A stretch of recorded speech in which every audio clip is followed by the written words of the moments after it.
Welcome back to Breaking the Law. Thank you for joining us on this journey. Our approach is simple. The traditional approach to law is breaking people because the traditional law system and how it's approached is broken. And so it's time to take those next steps and to break free from that approach to the law. Today, we're going to take a deeper dive into how people are working to break the law and to break away from that traditional approach. We're grateful to be joined again by two incredible guests, Janet Thompson Jackson and Danielle Hall. Thank you for joining us today. I'm Sam Foreman, and Ashlyn Lindskog is our co-host today. Hello. Ashlyn, why don't you kick us off with this conversation?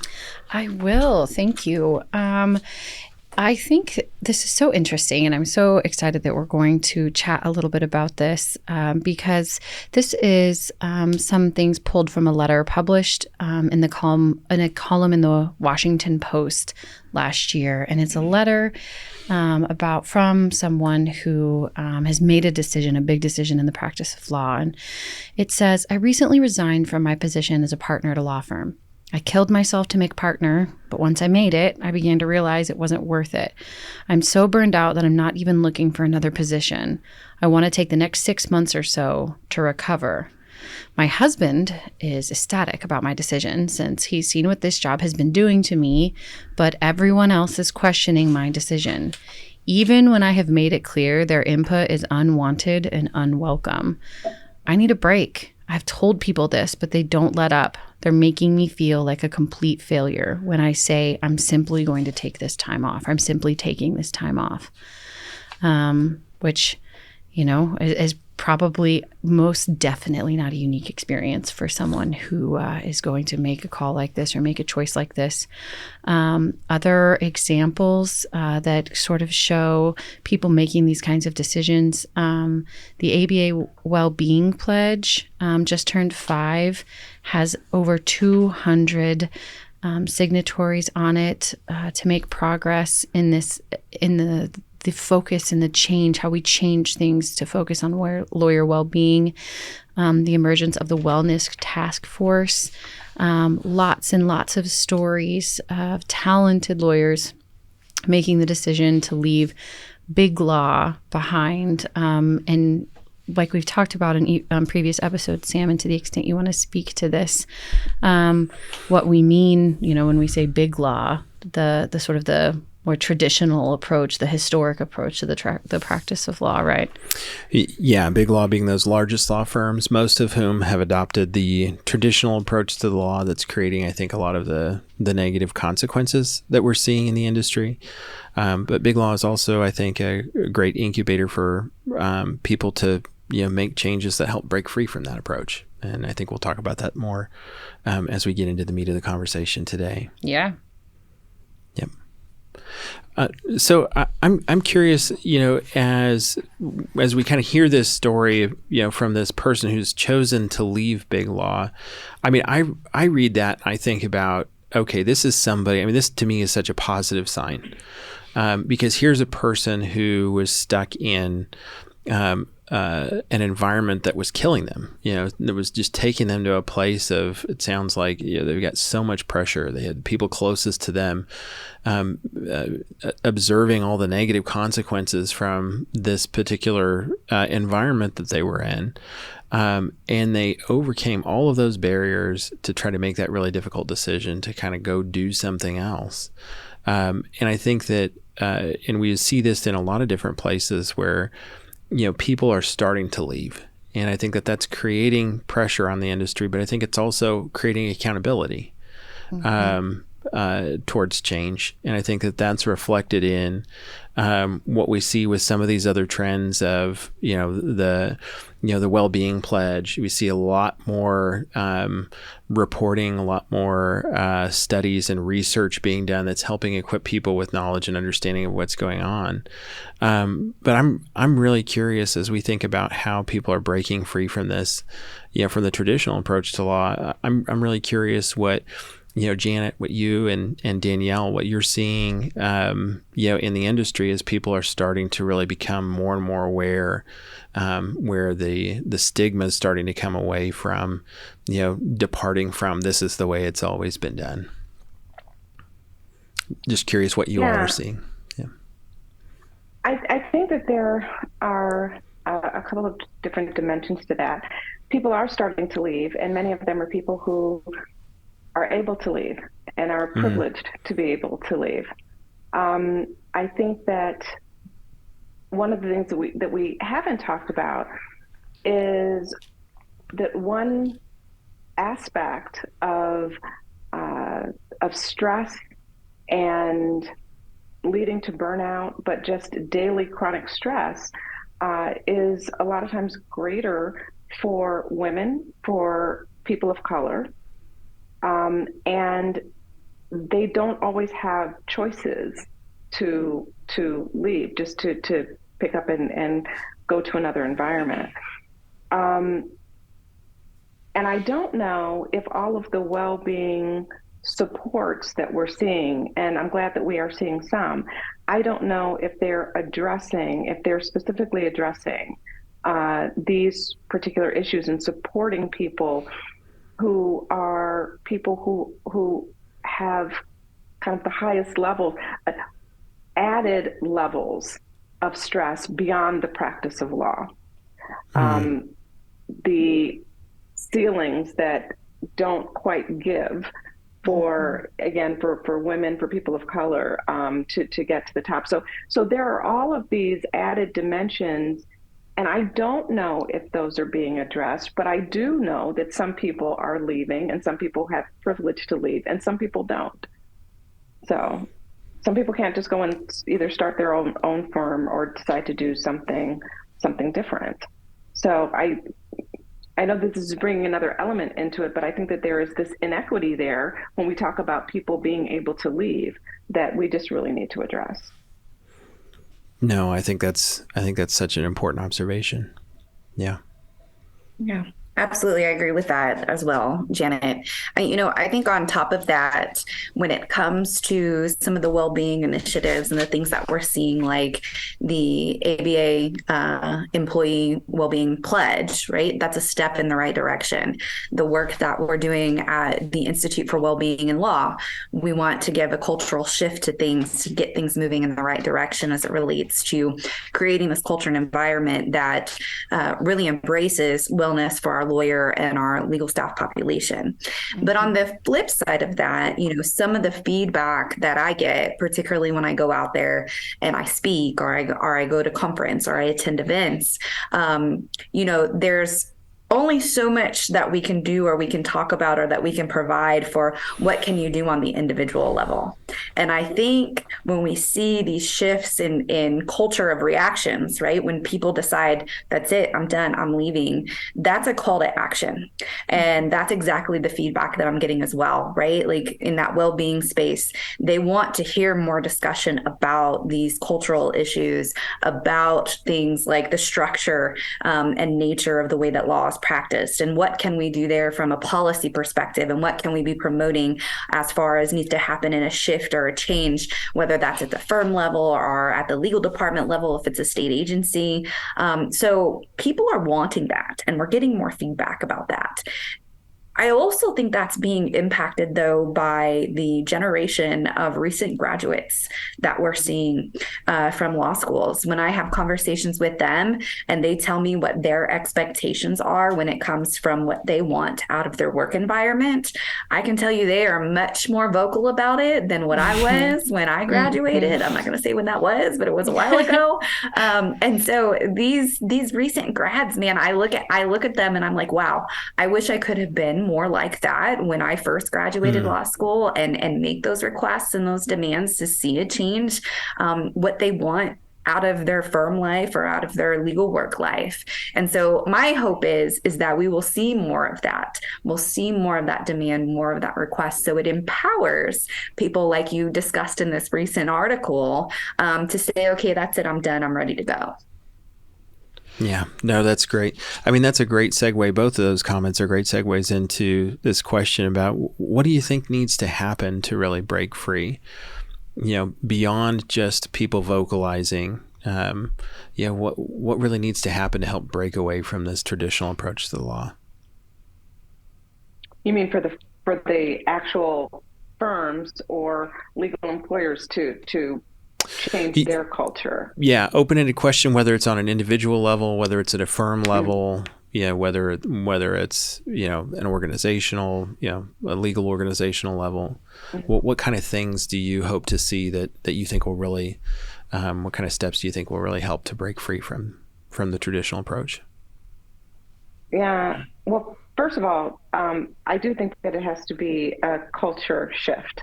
I think we need a culture shift. I think we need a culture shift starting in law school.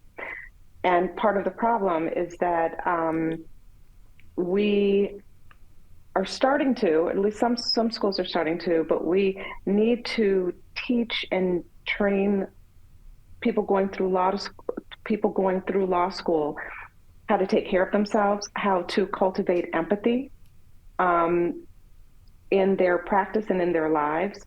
I think that Ashlyn said it's not, we don't learn how to, we don't learn self-care in law school. We don't learn how to take care of ourselves.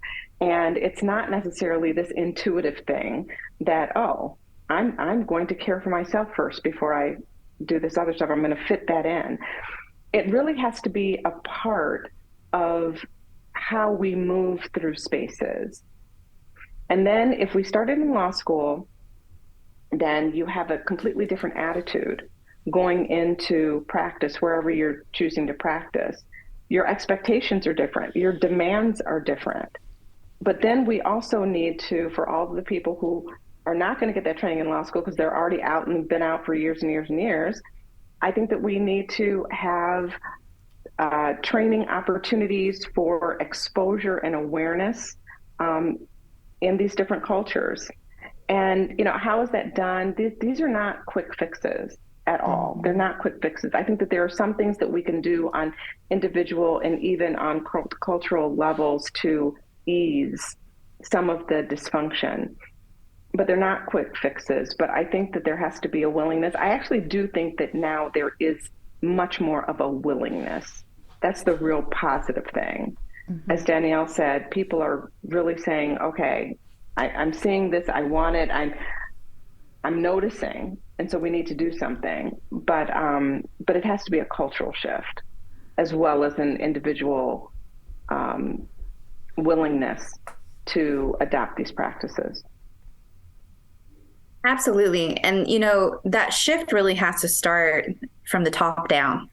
I've had conversations with firms who are doing some really great things as far as it relates to well-being. There are some out there who are leaders in that particular area, and we can definitely take a look at some of those examples to learn about some things that can be implemented. But implementing well-being policies will only go so far if they're not actually put into practice and if they're not supported by those who are in upper levels of management of the firm. I talk to young lawyers quite a bit about kind of unspoken policies, right? We talked on the last episode about, you have unlimited leave, but yet you can't use it. Or we're not required to come in on Saturdays, but everybody else comes in and it sure feels like we're required to be there on Saturdays.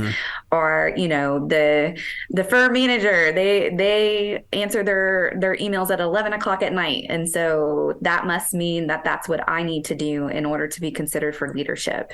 And so I think continuing to have these discussions as to why it's important, why it can also impact the business of the practice of law, that there are benefits when you implement well-being policies and you actually put them to practice, how it can impact your workforce, how they can be more productive, how they can provide better client services, how you create a better work environment that increases collaboration. I mean, there's all these business cases that are out there. They've been written about, they've been researched.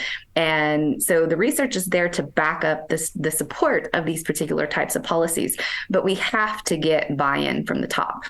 Mm-hmm. And modeling. It's more buy-in, and they have to model. Yep. The wellness. They have to model it themselves. And there are ways to do that.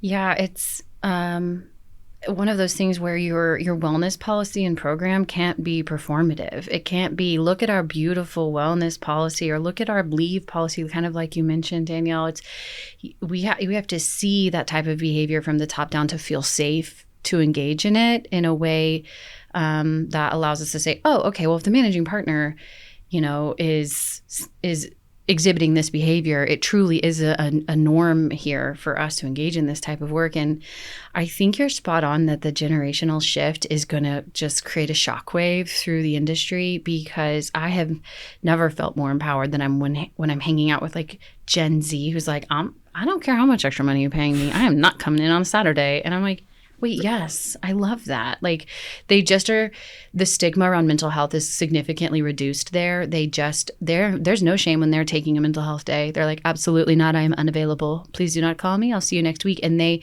are better at setting those types of boundaries. And, in terms of what I think needs to happen is probably not a very popular opinion. It won't be popular among the group of people I'm about to call out. But there's a generation of lawyer who wears the misery of practicing law, like a badge of honor. It was, I worked so hard and I gave my whole life to this place, and I never had dinner with my children, and you all will, you don't know what it's like to work hard. And it's like, those are choices that you made in a lifetime that you now live with. And I feel great for you about that. But it's time to stop. It doesn't have to be punitive to choose to be a lawyer. It's not a badge of honor to be the guy who, I never went to my kid's soccer game on a Saturday morning. I mean, I've heard stuff like this, right? And it's like, well, good for you, but I'm going to go and I'm going to do it. And I think we have to challenge a generation of lawyer who, said, well, it's hard for me, so it's going to be hard. It should be hard for everybody. Mm-hmm. And it doesn't have to be that way. I mean, what if a managing partner sent an email getting ready to go on vacation? I'll be on vacation for the next week, and only people know to contact me only in emergency. I will not be checking my email. Mm-hmm. What if the managing partner sent that email? Yeah, or what if the managing partner said in a meeting, or whoever, whatever partner you're working for, oh, my kid has a soccer game this evening. We're going to end this on time. Mm-hmm. Little things like that. That's modeling. Mm-hmm. You don't have to do anything huge. It's modeling. Putting a tag under your name and your email saying, these are my, work. I'm not going to be available on Saturday is my family day. I'm not going to be available on Saturday. Or even if it is someone, I actually have a friend who loves to work during very strange hours. That's just what she does. And, but the email says, my work hours may not be your work hours. Please don't feel obligated to respond if this is not your work time. I love that. Little things like that. You just shamelessly steal that. Little things like that make a big difference. This is how we change culture. Mm-hmm. Mm-hmm. This is how we change culture. Yep. Well, I love how much culture has come up here, because I think it's the critical piece. Mm-hmm. I think if there's not culture change, then there's not behavior change. And I know that the two kind of work in tandem. One thing I'm really curious about is, do you see, as you see folks trying to change the way things are done and change the experience and improve wellness, I hear a lot about and read a lot about people working on programs and making resources available, especially from a wellness perspective. And I think that those are a critical part of the solution. What I feel like I hear a lot less about is people changing their business models. And as I think about how do we get away from where we are and we get to a healthier place as an industry, I think about the competition between incentives. And we've got the incentives of our culture, what we truly believe about ourselves and what we've truly decided to embrace. And that needs to change, and that is starting to change. And then where our economic incentives and realities are coming from. And I struggle to see a sustainable long-term path forward without both of those components working together in tandem. Because I think ultimately the strongest incentives are the ones that are going to tell either culture or business model what to do at the end of the day. And I think for most folks, at least for some time into the future, business model is going to provide the biggest incentives.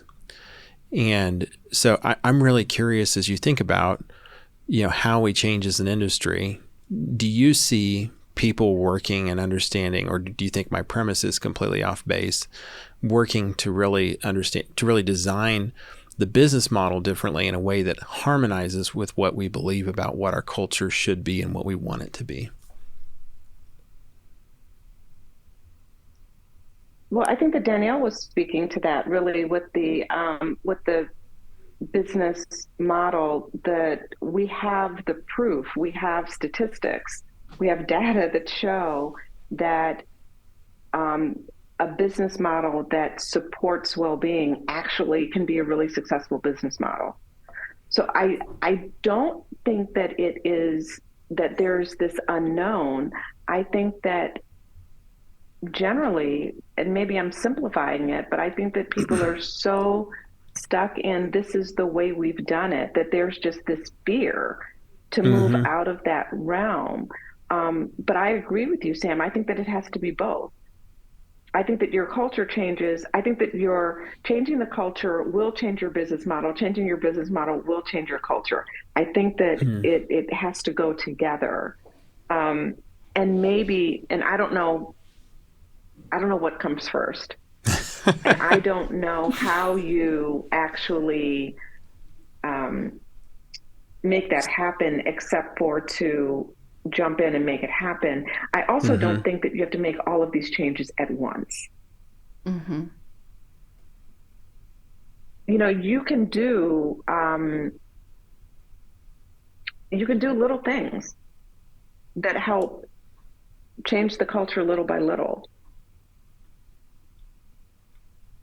Yeah, absolutely. I'll add to that. This connection between the business model and culture and well-being is something that really resonates with me.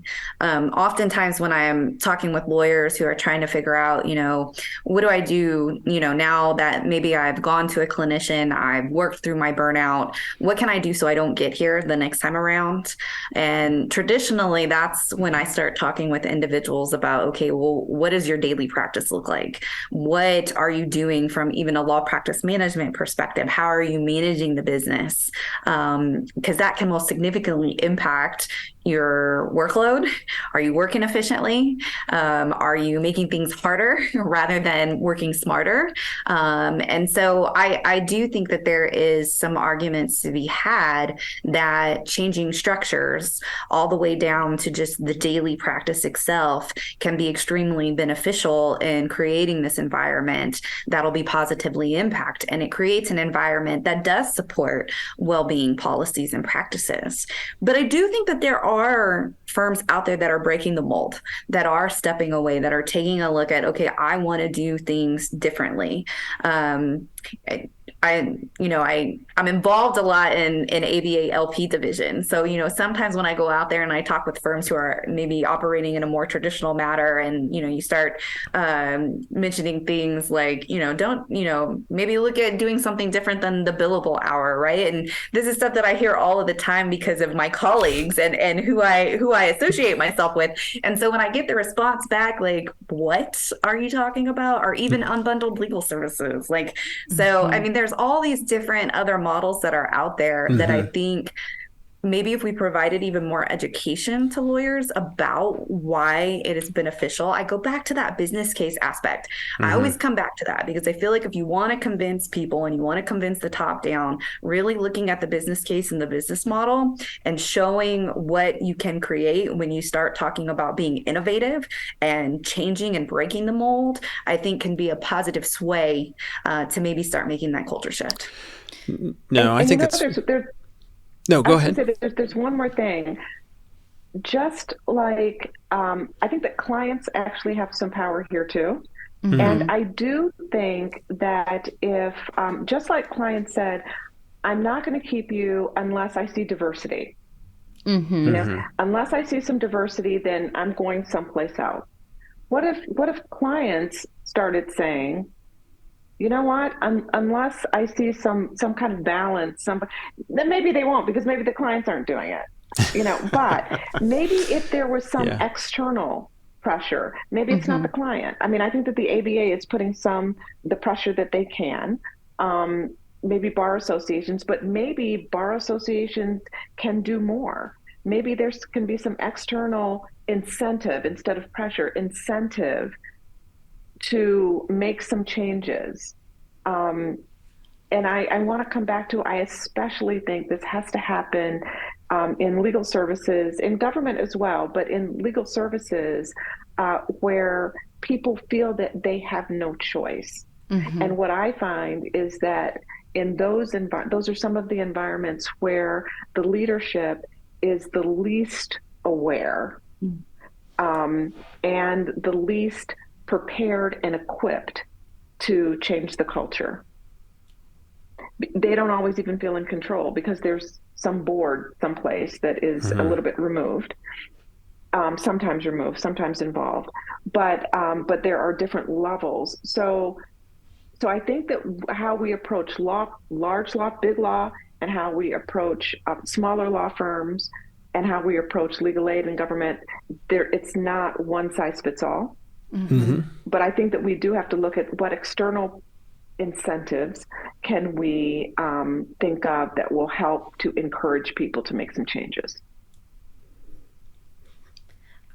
I wonder, to the point that we've talked about what role, I like how we're talking about who has to own this, who has to take responsibility for this. And circling back to law schools having to take ownership of making this shift. And I often wonder why, we go out into the world as lawyers and we're trained on as many things as we can be, but not the business side of our business. It doesn't have to be the billable hour, but we aren't trained on how to combat or challenge the old idea, right? So it took me years and years and years of practicing law before I looked at a billing memo and I was like, wait, this is not efficient for me or for them. This is a flat fee kind of scenario where everybody will benefit. And if we were talking about these alternative billing solutions or these unbundling of legal services and really talking to law students who are getting ready to build their careers, we just give them the ability, even if they're going into a very traditional law firm, to be able to advocate for doing things differently because they have some skill set or some knowledge base to glean from, other than, because what my fear is that in the traditional practice, what when we say this way isn't working, what people hear who are traditionalists hear, well, you just don't want to work very hard. It's like, well, no, that's not true. And so, and I think it's just another thing about how do we learn how to be good business advocates for ourselves. We're like little mini businesses all over the place, and we should learn how the business side of what it is that we do, I think would certainly help. What do you think? I think that's great. Yeah, totally. And I think there is like law practice management and things like that, but not from the perspective that you're talking about. I think that law practice management is how do you kind of assimilate into the system that's already there. You're really advocating for learning a different system, even from the one that you may be going into, right, or challenging that. And I think that's a great idea. I just remember. Oh, sorry. Go ahead, Danielle. Sorry. Yeah, and there are some law schools that are doing this. Who comes to mind immediately is Suffolk. They have a huge program of legal innovation and technology and law practice management. So much so that I've looked at some of the things that they do for my own course that I teach here for our law school on law practice management. To where breaking that traditional mold and implementing some of this within those courses, I think is instrumental in educating the next generation on how to break the law and do things differently. Yeah, no, I'm I think thrilled to hear you're doing that, Danielle. Yeah, that's awesome. Yeah, no, that's wonderful. And I think some of what it comes back to, and to just kind of summarize some of the things that we talked about, is it starts with it starts with people's expectations. It starts with their comfort level making individual decisions, and it starts as early in the process as possible. It should start in law schools with programs like what you described, whether it's just taking care of themselves, but also understanding how the business works. I think so much of, to put it this way, one of our core values as a law firm is margin.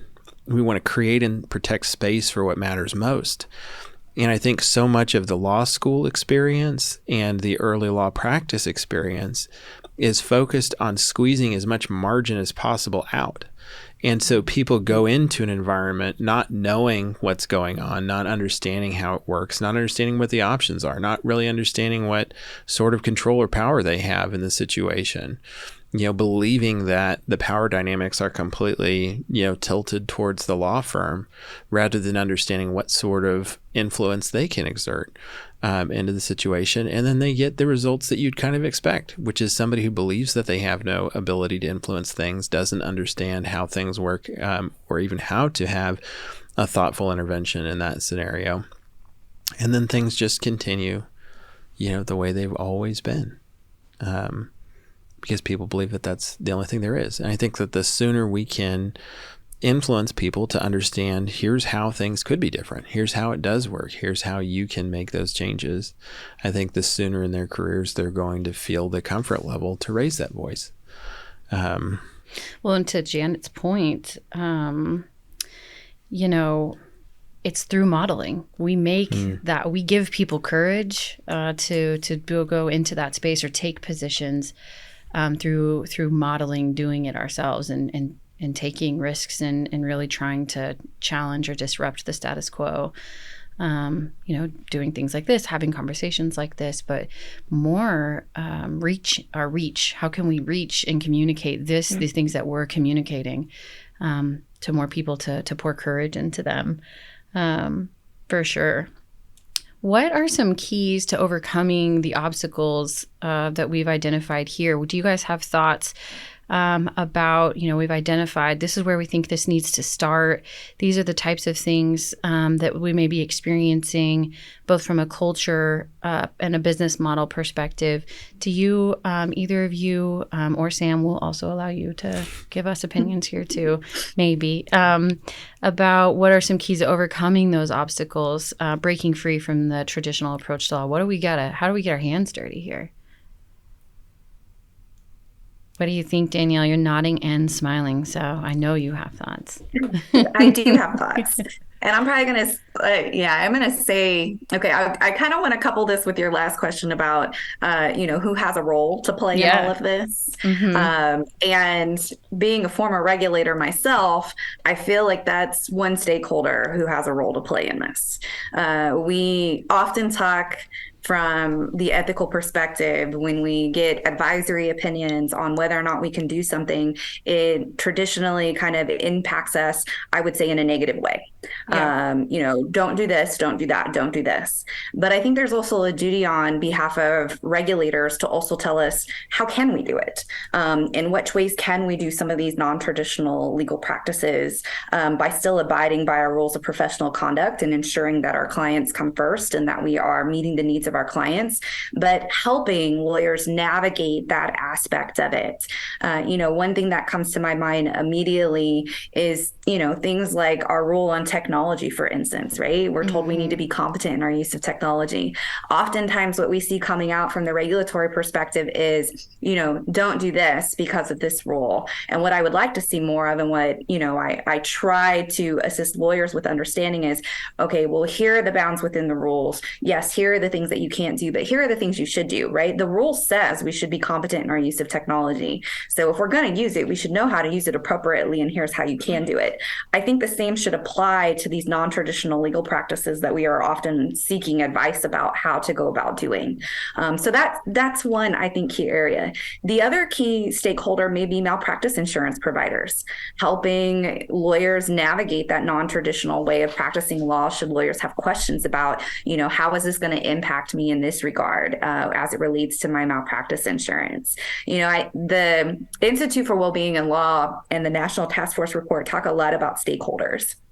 And there are so many stakeholders within the legal profession that I think play a large role beyond the legal employers, beyond the law school, including judges and the courts, can also play a huge impact in this, in essentially letting lawyers know that it's okay to break the mold. I think would be extremely beneficial in giving somebody the push to maybe look at things differently. Yes. Yeah. No, those are great. I totally agree. And I was going to say that the regulation, I actually hadn't thought of the malpractice insurance, but I think that the through regulation, that's so important. So for instance, the ABA has changed their, a couple of their, I'm losing the word. It's not a rule. It's not a comment. It's a, I'm losing the term that I should be using for it, but they have changed it regarding well-being and professional identity formation, and they now are requiring law schools to show how they are providing, for instance, well-being resources, how they are helping students to develop a healthy professional identity formation. We can do the same thing through the rules of professional conduct. What if in the competence rule or other rules, what if there was a well-being component that was baked into that? Mm-hmm. So that when you interpret what does it mean to be a competent lawyer, it actually means some aspect of taking care of yourself or creating a culture of well-being or some support in some way. Mm-hmm. That I think people will respond to. Yeah, no, I think that's great. And I was really curious if either of you have seen any states that have started to require any kind of, wellness credit, for example, similar to how an ethics credit is required. An ethics credit, multiple ethics credits. Just one, half a credit. Yes, actually, there are several states who have gone and mandated, required well-being CLE as part of their yearly requirements. And there are also several other states who have approved special accreditation, so it doesn't always have to be ethics credit. They actually have a well-being accreditation component available within their CLE regulations. So we're seeing some movement in that regard, but I think that we're also seeing pushback. The argument as to why do we just need to tack on another hour, or I'm fine, I don't need this. We're seeing the same type of pushback as it relates to mandating DEIB CLE as well. So I think that there is a little bit of a struggle there for those states who are looking to implement this with getting the lawyer population to also come on board for it. Yeah. I often wonder if part of that too, and Sam has heard me go on about this, so he won't be surprised, but on the regulator side and on the malpractice side is so much of don't do this, this is a problem.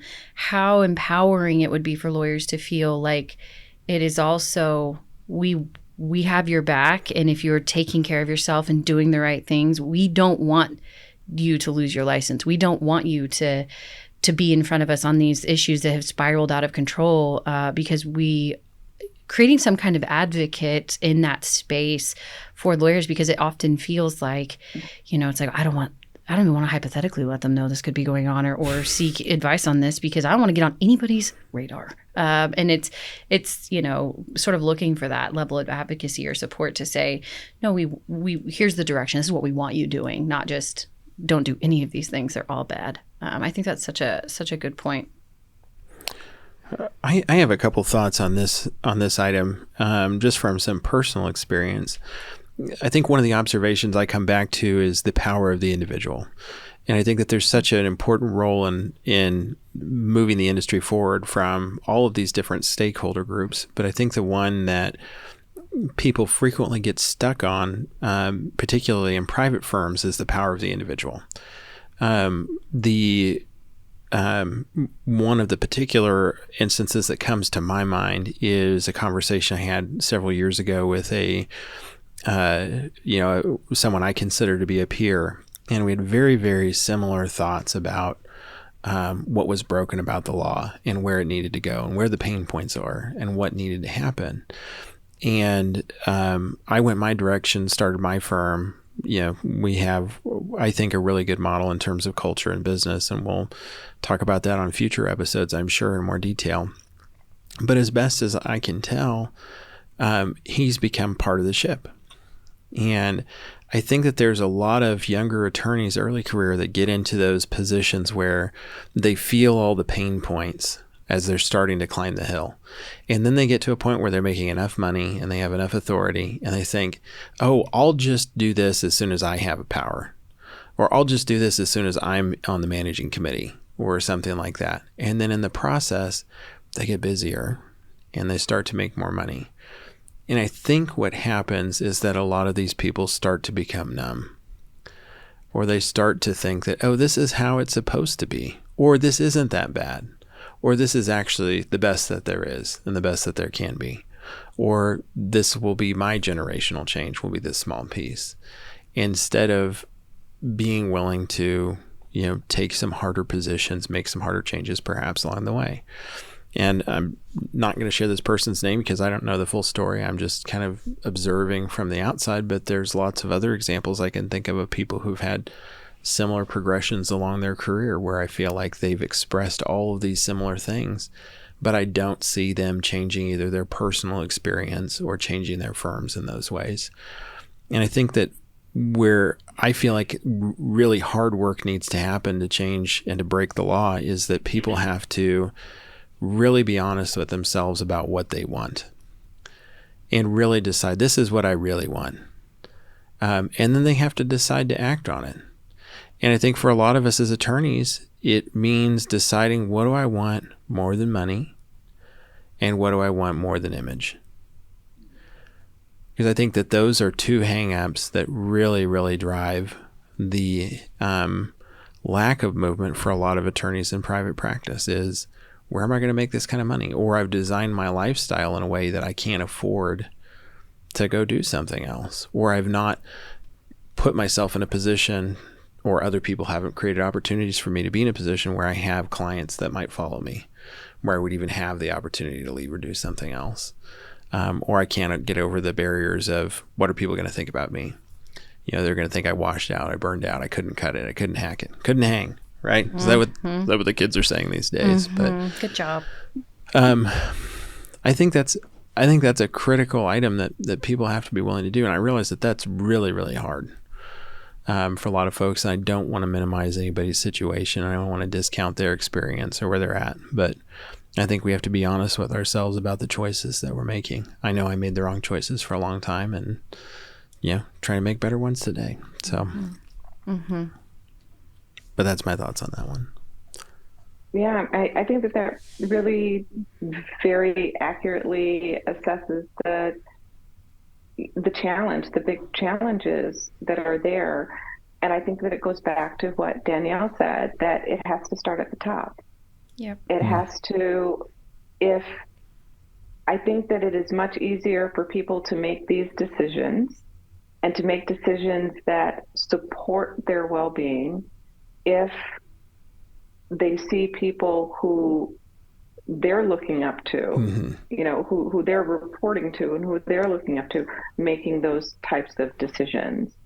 And, sometimes culture changes one person at a time. Mm-hmm. Right? It's not that there are some policy that's changed. Sometimes behaviors, one at a time after another, then shift. And then the policy changes, or the way we do things change. But when I hear you talking, it's like you have to have an ally. Mm-hmm. You have to have support to be able to make those decisions. Yeah, it can be so hard, even in a situation where you do gain some power or some capital. I think you have to have capital to make changes, especially in our system. And without an ally, without someone that says, yes, we're all in and let's make these changes that you want to see, it's, I mean, you run into a brick wall so many times. You're like, well, I've done all I can do. I have given all I can give. And now I got to look out for numero uno. So it's that institutional change is so hard that I think you're spot on that it, even trying to fix the burnout causes burnout. You know what I mean? Like I want to fix the burnout, and I'm frankly very burnt out by it. I can't see the results of my labor, and it can be exhausting. So it's for sure a multi-level complex problem that I agree has to start at the top down, like most things. I've got a question that has bugged me for a long time, and I'm really curious what other people think, because I feel like I have a tendency to be I've convinced myself I'm right on everything. And if you have doubts about that, I'd be happy to talk to you more about literally anything. But I'm convinced that there's a moral component to this that law firm leaders either don't see as being a moral decision, or they're just fundamentally convinced that what they're doing is morally right. And I struggle with that because I don't see how someone could look at the problems that are being created and have access to the information that we have access to and convince themselves that things are the way they should be. And so I feel like there's a moral component to the decisions that law firm leaders make to permit and sometimes to perpetuate the status quo that I think I'll give them all the benefit of the doubt that I think that they're probably asleep to. But I'm curious if for all three of you, if that's something where you feel like this is it truly a moral decision? Does it truly have that heavy moral component to it? And if you believe that it does, do you think that law firm leadership is awake to that understanding? Or do you think that it's just, I'm running a business, I'm here to be accountable to the other partners, and they don't view it as something that has a moral aspect to it? So that's my question. Is it a moral thing, and are people awake to that in firm leadership? And that's all the time we have for today. You know what? When you were talking, you could have been talking about diversity and inclusion, and what we now call, DEIB. You could have been talking about that same thing. You could exchange well-being for that. And I think that it's the same situation. And it's not even a different issue. It's a related issue, because that's the belonging. Belonging is the well-being part of it, right? And so I think that changes started to happen when places were forced to make changes. Maybe some made voluntary changes, but there was pressure to make changes. There was pressure to create diversity. And then there was pressure to do more than just create diversity and say somebody was included. There's now pressure to actually create a sense of belonging in where you are. And so I think it's the same thing. Is there a moral component to it? I personally think there is. Yes, I think there is. I'm not sure that is a shared belief, and I'm not sure that is even enough for people to make a change. In my life, I have not seen that has been enough of a reason for people. But I think that other pressures, if there are enough internal and external pressures, then that's when we see change made, just like we did with DEI, just like we saw there. But I think that well-being is even squishier than DEI in terms of what does that mean and how does that translate into something that is going to be workable for my workplace. And a lot of people don't believe in the business case for it, don't believe that there's actually a business case, even though there clearly is. So moral component, yes, but I don't know if that moves the needle.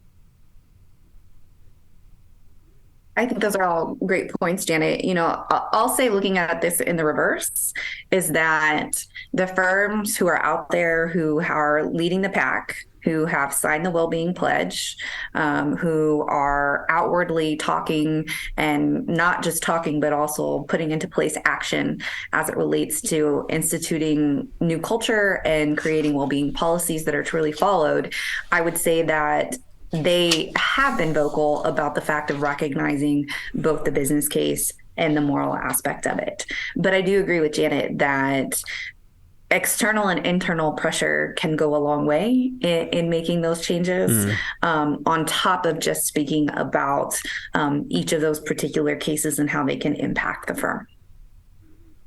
No, that's great. Ashlyn, thoughts? Yes, so many thoughts. One thing that I think about a lot is that I don't know anyone better at rationalizing their own behavior than lawyers. So we are all, me included, good at making what we do make sense and advocating for why we do what we do. And I think, yes, the answer to your first question is a morality issue, but I think a lot of law firm leaders have rationalized their own experience from start to finish and said, this was my experience and I survived it, and look at me now, it's totally survivable, and so there is no harm. The other thing I've heard a lot in this work, in this space, and even in the DE&IB space, is, when did everyone get so sensitive? When did it? I mean, we've been practicing law this way for so many years. Why now? Why all of a sudden? Why do we have to focus on these things? Why can't we just go back to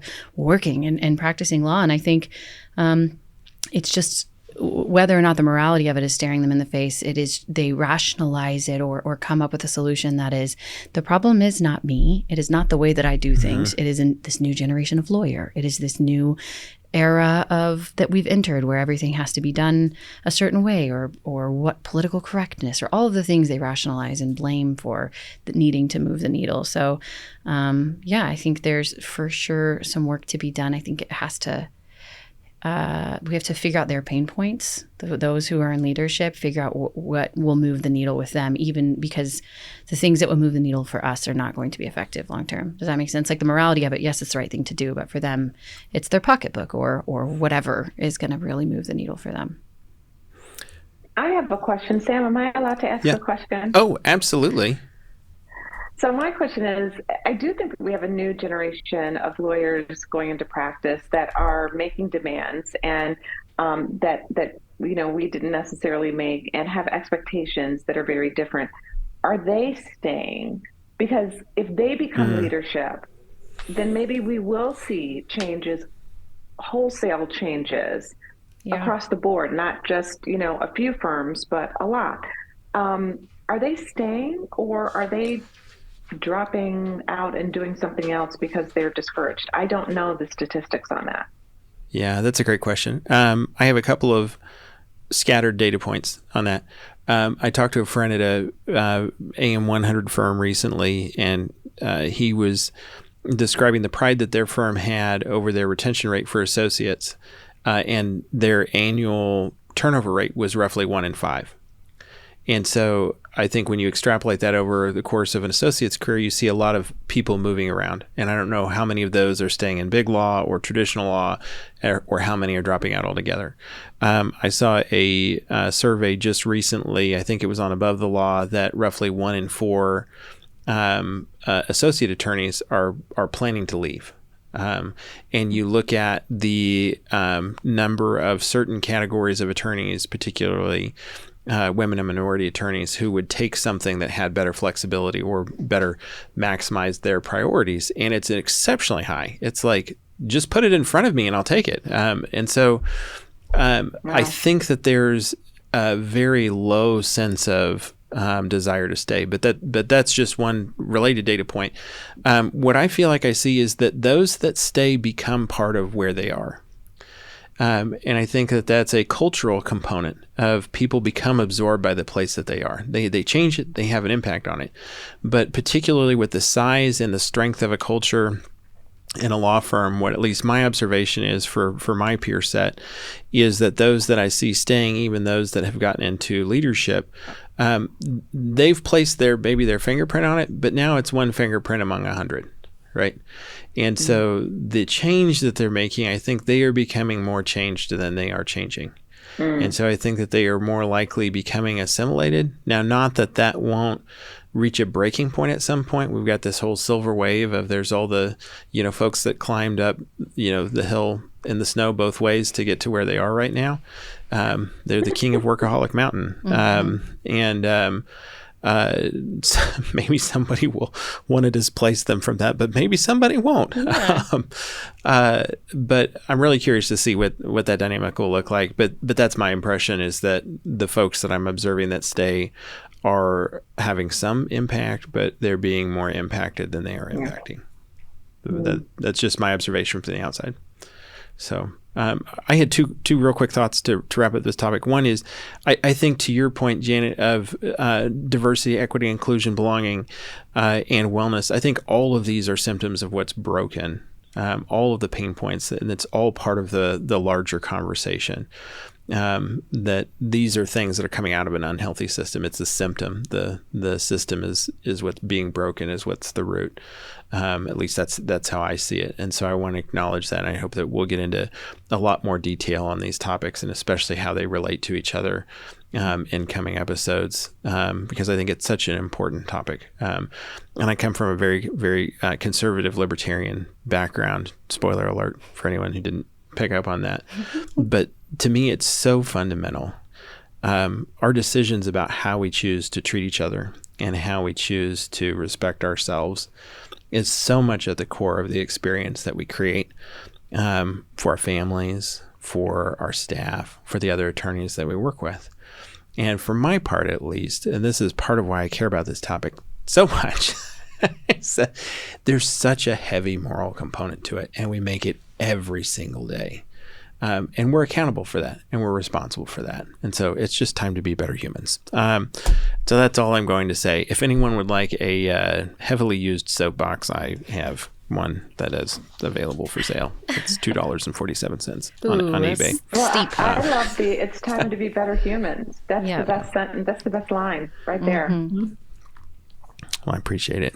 Ashlyn, you want to close us out? Yes. Like we do when we close out every episode, we like to share a couple of key points, practical tips or challenges, try to keep the work, the thought, the hope moving as we move through this journey. And so I would ask you all to share one that you've thought of that it might have come up as we've chatted about this topic today. So Janet, what about you? What do you think? What's something that might be helpful to share with those that are listening or watching or both? So this is an exercise that's not necessarily quick, but I think that it's really useful for people to revisit what their core values are, because those may change over time as we grow and as we mature and as our life looks different. But doing an evaluation of what are my core values, and am I living my life in alignment with that? Is my work, are my actions, are my behaviors, are even my thoughts in alignment with who I say I am? And I think that if we just take the time periodically to do this assessment, it might inform how we show up and how we contribute and how we speak out. Yeah, totally. Danielle, what about you? What are you thinking?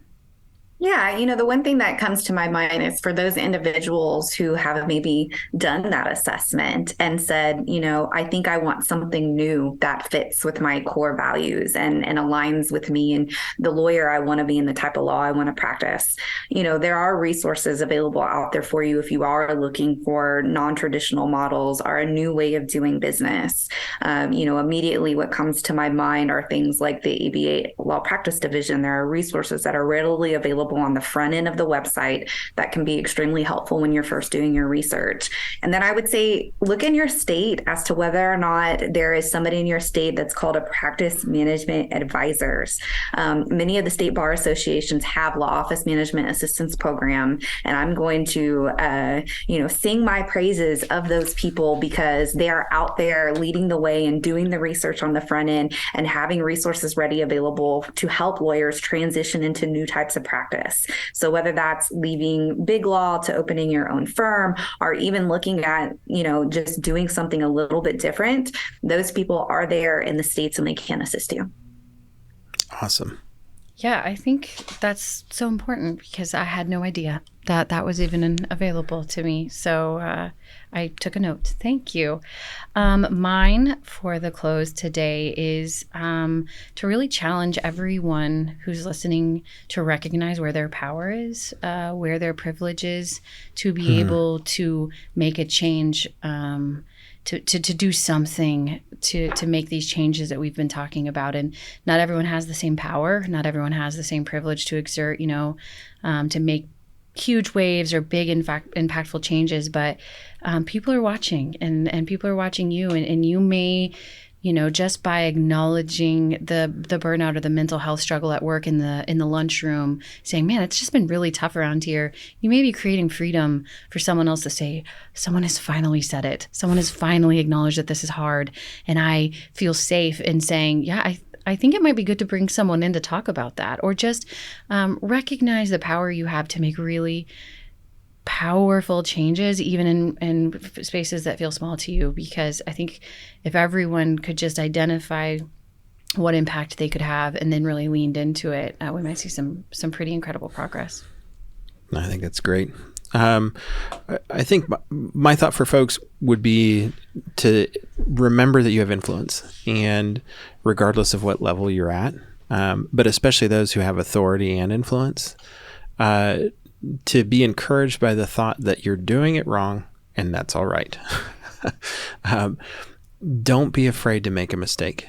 I think for a lot of people who recognize the issue, who see the opportunity to do things better, there's a paralysis of, I'm going to do it wrong. Like, I'm going to go be vulnerable. I'm going to go tell my team that, hey, I struggled with this. And then I'm going to do it wrong and I'm going to fail. And just remember that you're going to do it wrong and that's all right. But the important part is for you to learn and to model and to take those next steps. There's all kinds of resources to help. But I really want to encourage people to take that next step and don't be afraid to make a mistake in the process. Because the worst action sometimes is inaction.